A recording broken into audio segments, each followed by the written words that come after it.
What's good, and welcome to World War Wrestling.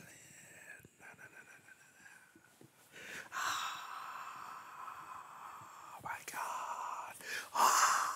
Okay. I'm not going to do NXT in any particular order. I don't think I saw all I have written down here, but I don't feel like I saw every single match here. And maybe that's kind of a problem. So, first up, we had Fallon Henry and Tiffany Stratton.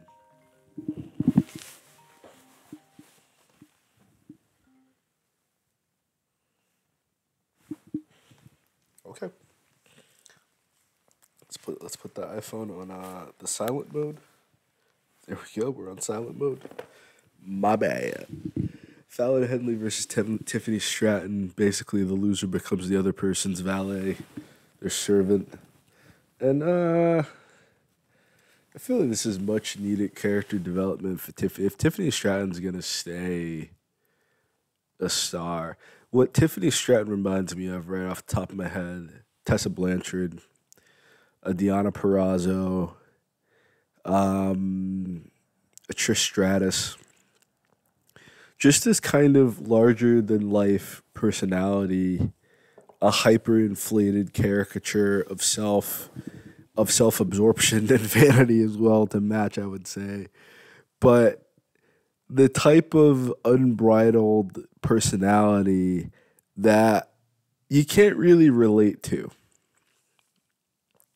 So if you ever wanted to make Tiffany Stratton a baby face or keep her as the poster child, not just when the Barbie movie, I said Disney movie, not just when the Barbie movie is coming up, but if you want her to be a champion any given day of the week, any time period of the year, she needs a drastic personality change.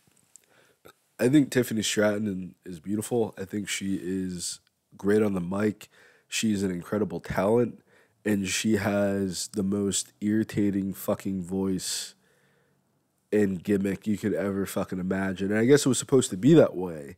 Because I guess when you first get started, maybe you do know in your heart of hearts you have to believe that you're going to get over. You're going to have to believe that people are going to love you and that you're going to be a great talent. But honestly, you don't know. You honestly don't know. So you just do what works. You just do what you think is going to work. And I think the gimmick has worked up until this point. But just like you saw Julia Hart make a complete and utter personality shift, you saw Sky Blue, not Sky Black, going through her whole shift, Billy Stark going through her evolution and her shift. I think the women's roster, even JC Jane, is going through her evolution. Gigi Dolan's kind of stagnating a little bit, but that's not as bad of a thing because I think JC Jane's tried a lot harder to emulate Mandy Rose, and I think Gigi Dolan knew in her heart of hearts she would never be Mandy Rose. She's gonna only be Gigi Dolan. Now JC Jane's kind of finding herself. I think that would be a good transformation for Tiffany Stratton. Maybe I wish it wasn't on.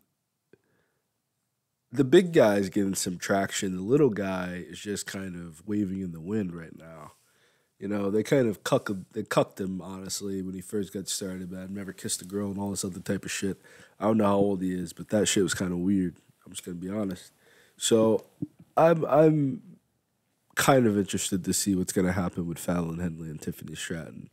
You know, they're really trying to get Fallon over. It's the whole like what's her what's her name? Fucking I don't know because she hasn't wrestled in a really long time. The chick with the cobra hat, Lacey Evans. Yeah, it's like the Lacey Evans situation.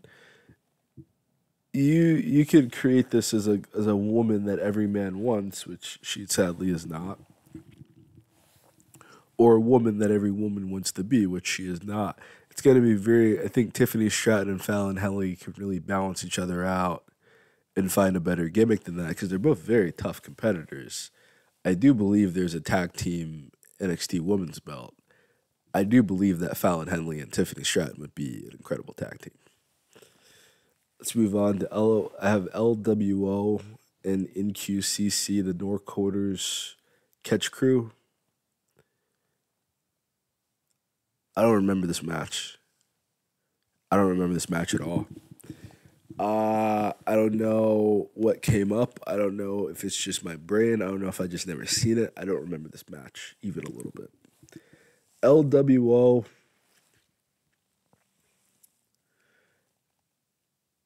I don't really get what's happening. I prefer LAX. I don't know, Latin World Order. It's just like, I feel like if you're gonna, I don't feel like either the people in the group are really behind the concept or like the administration or the creative with the power to like make it. It's pro wrestling. If you want someone to go over, you can put them over. Come on now, like if you wanted people to win matches, they would win matches. I don't know who won this match. I feel like it's two tag teams that there is no real character investment into. It's just a bunch of bad guys and Legado del Fantasma, which you probably could have left alone because no one in it is really doing anything, and all you really did was have him like cuck for like Rey Mysterio for a bit and then turn against him just because Rey got injured, which was kind of stupid. But I don't know. Like, I'm not writing the show, so I can't really help you there. How would I help both factions? You probably can't get Homicide. You probably can't get Hernandez. You probably don't want Conan. So anything you would really do to make it happen would be either going heel and continuing the Legado del Fantasma bullshit. But it kind of, I mean, like when you started the LWO, it was like this huge babyface group. It was supposed to be this babyface movement. And then Phantasmo got pissed off about Rey Mysterio taking his title match when he was injured and winning, and I guess that made him a little bitter and a little upset. But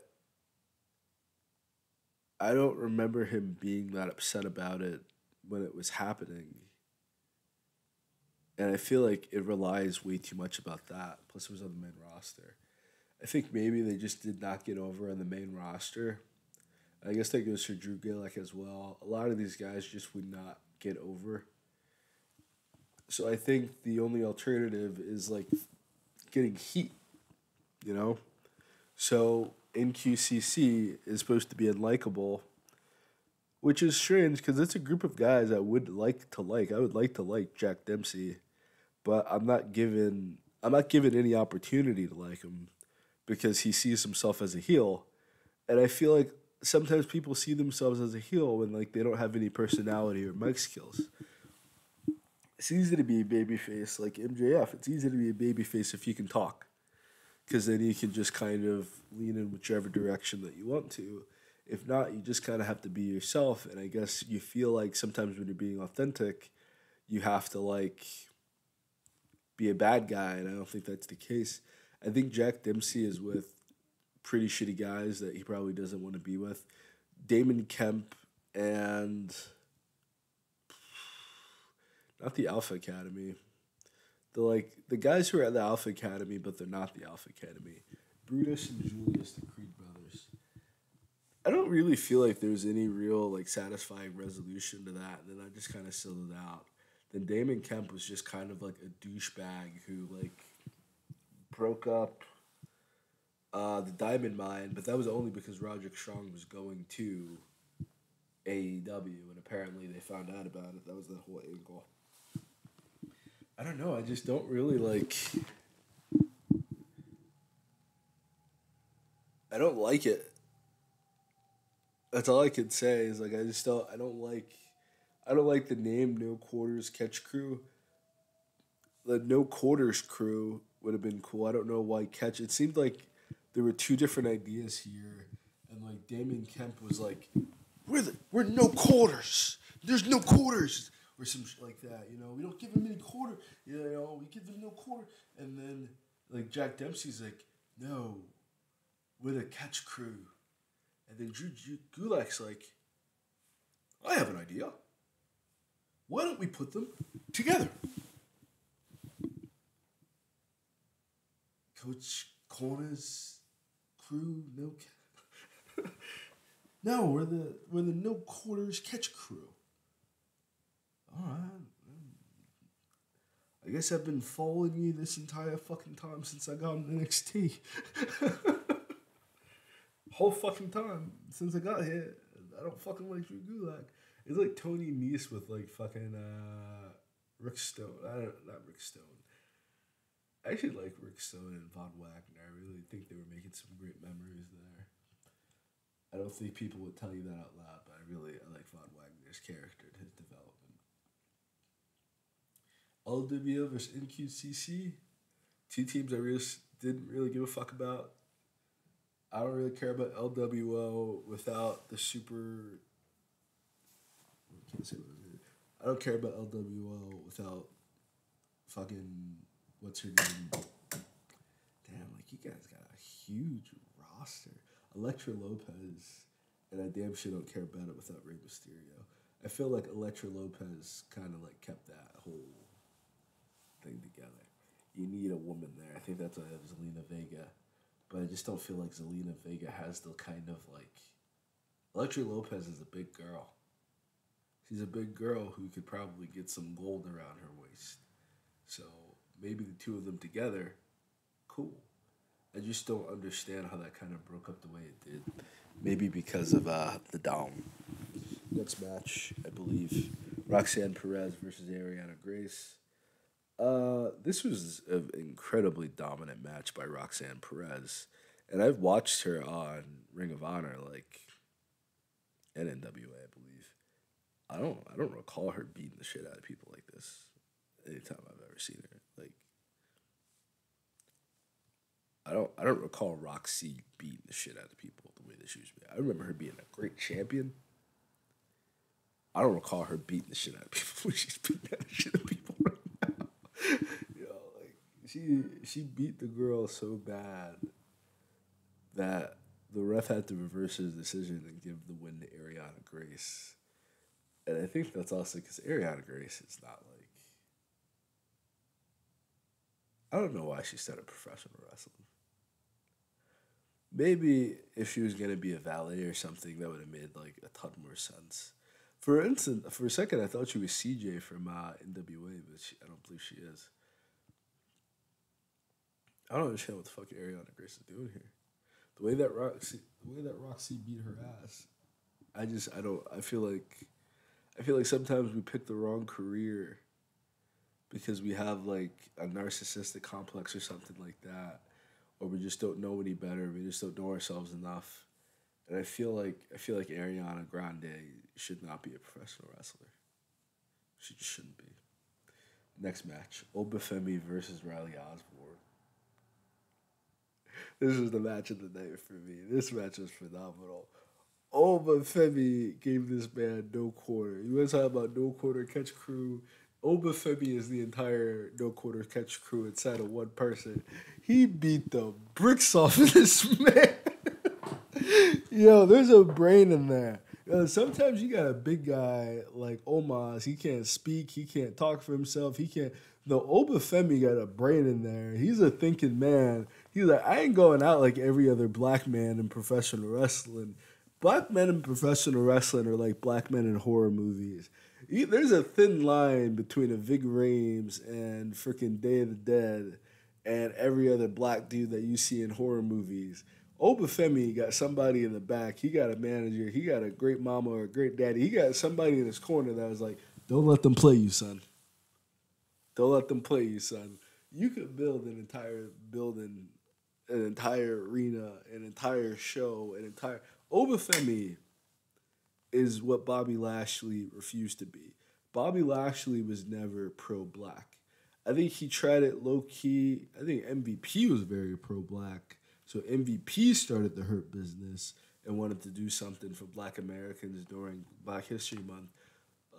Bobby Lashley reminds me a lot of Michael Jordan. Like, he's just not very, like, proactive upon his blackness. He just didn't really protect his image or protect his character in a way that was supportive towards black men as a whole.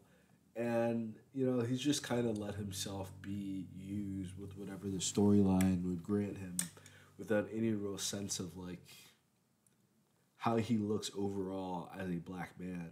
I feel like Obafemi is a black dude that you could look up to. For the time being, hopefully there's no scandals. Hopefully there's no crazy behind the scenes shit. Hopefully he has some great mic skills or gets a good manager. I feel like every man, he can beat up the entire LWO and the entire No Quarters catch crew. Riley Osborne is nothing to laugh at. Riley Osborne is a hell of a competitor. You know, just like prime time Alex Katana or whatever the hell his name was. Let me see if I can find it real quick. Oh shit. I didn't record anything for Monday Night Raw. I have the entire sheet for Monday Night Raw right here. I did not record anything for Monday Night Raw yet. So maybe I'll do that. Yeah, where is this? NWA had to be a pretty long time ago. I can't find my notes for NWA. I'm looking for this guy's name. And I simply cannot find it. Maybe I'm looking on the wrong side of the paper. I know this is taking a little while, so I apologize for that. Oh, it's right here. Anthony Katana. I don't know if he has any relations to the other guy. Primetime Anthony Katana or Anthony Primetime Katana. You know, both of them, Katana, Primetime, and Riley Osborne, both give me Kyle Fletcher vibes. They both give me Will Ospreay vibes. If Riley Osborne put on some weight, he got a little bit bigger, he just kept working out. He's already a great high flyer. He can't lift anybody up. He doesn't have any strength. He does not look remotely intimidating. And he got completely squashed in this match, like it should have been. Amazing seller. Like, they're doing great work over there in the, whatever the fuck the guy's name, the guy that's in all the goddamn debt. Yeah, and if I don't have it written down in front of me, I can't, like, necessarily remember it. Because I don't really know who the fuck Andrew Chase is to begin with. But Chase University is doing some amazing things with these wrestlers, with Thea Hal, JC Jane. They're doing some great things. Okay, so Trick Williams versus Grayson Waller. If I remember the video correctly, it was definitely Carmelo Hayes that hit Trick Williams in the back of the head. If I remember correctly, the build, the shoes, I believe it was Carmelo Hayes. I'm more than positive. I don't know if they said it was Lexus King or not, because they do kind of have the same body type, but I'm pretty sure it was Carmelo Hayes. And I do see the issue that I see with Carmelo Hayes and Trick Williams is that Carmelo Hayes knew he was a champion. He knew he was going to become a champion, and he knows what it's like to be champion. So I do see, in a lot of ways, him trying to mentor Trick Williams. But Trick Williams did not have any of that experience. And a lot of times when, like, a guy, even if he does, like, kind of like you, if he's trying to mentor you and he's trying to teach you something and you're not really, like, listening to him, it's going to build a good sense of, like, resentment between the two of you. It is. It's going to build a lot of resentment between the two of you. Because if he is indeed trying to come from a good place and you keep trying to do everything your way, you keep trying to ignore his advice, you're not listening to what he has to tell you, he's going to start to hate you. And then he's going to strike out against you. I can see Carmelo Hayes trying to mentor Trick Williams, but I do not see Trick Williams looking at Carmelo Hayes as a mentor. He's looking at Carmelo Hayes as an equal. He's looking at Carmelo Hayes like a friend, which hasn't been proven yet.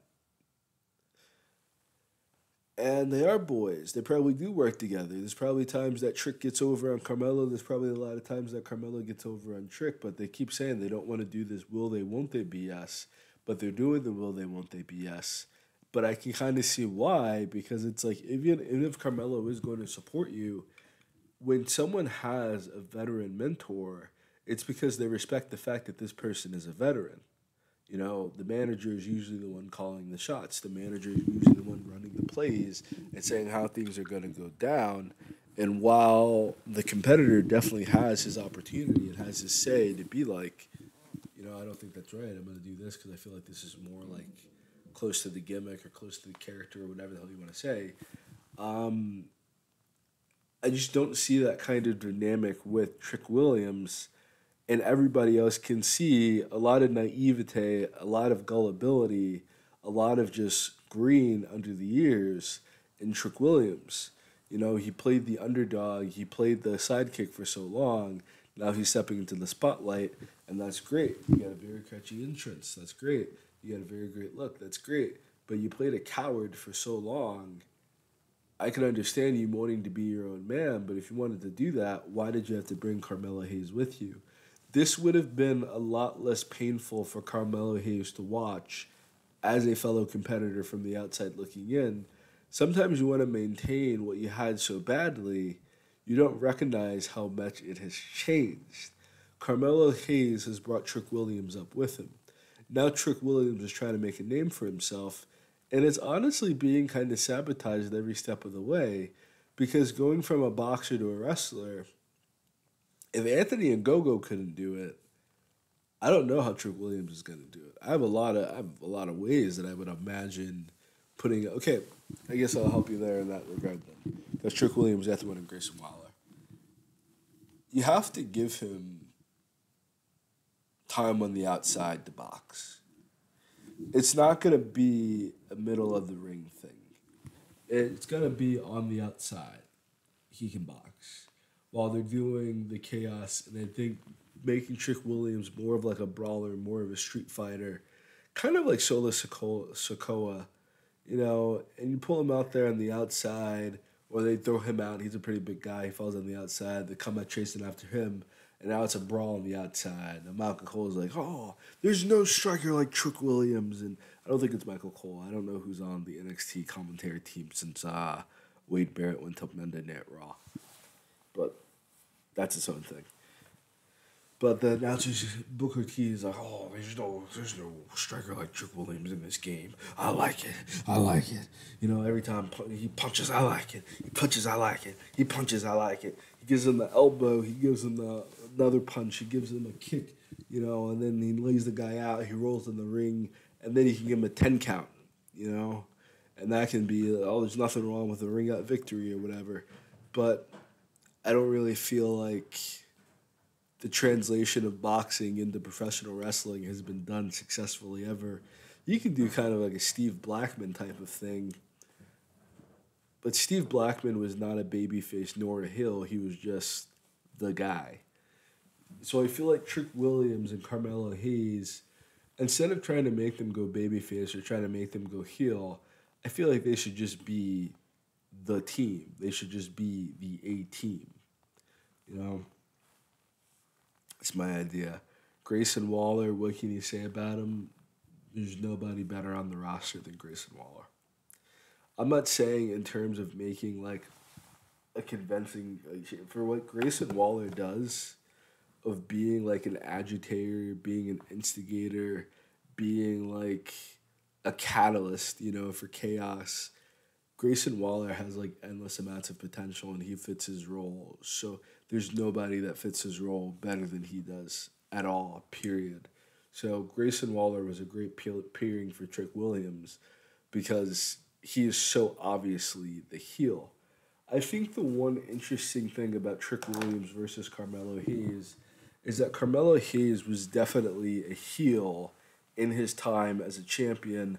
While he would go out to compete by himself, he would be out in the middle of the ring by himself. For all intents and purposes, he was definitely viewed as a heel. The entire issue in this is that I don't see Trick Williams beating Braun Breaker. I can totally see Trick Williams. Totally see Carmelo Hayes beating Braun Breaker because I've seen it already. I saw when Braun Breaker and Carmelo Hayes were tag teaming together, and they did this one tag team move that required Braun Breaker to throw Carmelo Hayes.